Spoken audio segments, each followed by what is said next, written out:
Turning to the presidential election here, former President Trump saying at a press conference in Florida that the president should have more say in the Federal Reserve's decision-making when it comes to interest rates. I feel the president should have at least say in there. Yeah, I feel that strongly. I think that in my case, I made a lot of money. I was very successful, and I think I have a better instinct than, in many cases, people that would be on the Federal Reserve or the chairman. So what could this mean for the central bank moving forward? Yahoo Finance's senior columnist Rick Newman joins us with more. Rick, help us make sense of this. The concept fills me with dread. I don't know about anybody else, but it sounds frankly like a terrible idea to let the president have more say in the what the Federal Reserve decides.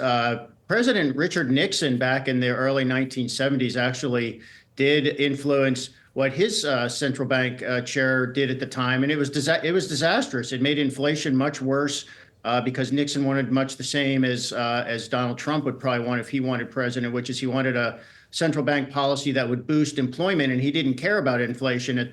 And guess what happened? Inflation dominated the 1970s. So, you know, Trump said there he made a lot of money, so he's a businessman. He ought to know.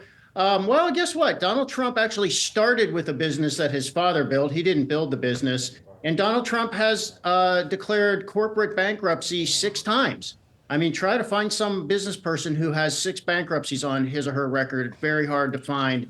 So, no, I don't think anybody who follows markets wants Donald Trump to be running the Federal Reserve. Rick, the former president, also saying that he's agreed to 3 debates with Vice President Kamala Harris, also the Democratic nominee at this point. So what do we know about this, when the debates will actually happen? I mean, that's what he's agreed to, and that's what's been proposed as well. Right. I think it's only one that's actually been secured at this juncture. That's right. So when Joe Biden was the candidate, they had agreed on 2 debates. One was the one on June 27th, which was the beginning of the end of Joe Biden's candidacy. And then the other one that they had already agreed on was on ABC on September 10th.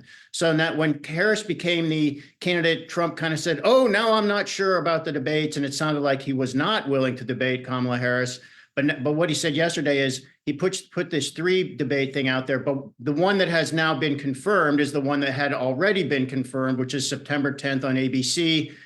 Trump has proposed 2 other debates, and the Harris campaign has not yet said whether they will agree to those or not. So we're going to have at least one debate between Donald Trump and Kamala Harris. All right. Rick, thanks so much. We will see what the viewership looks like for that one.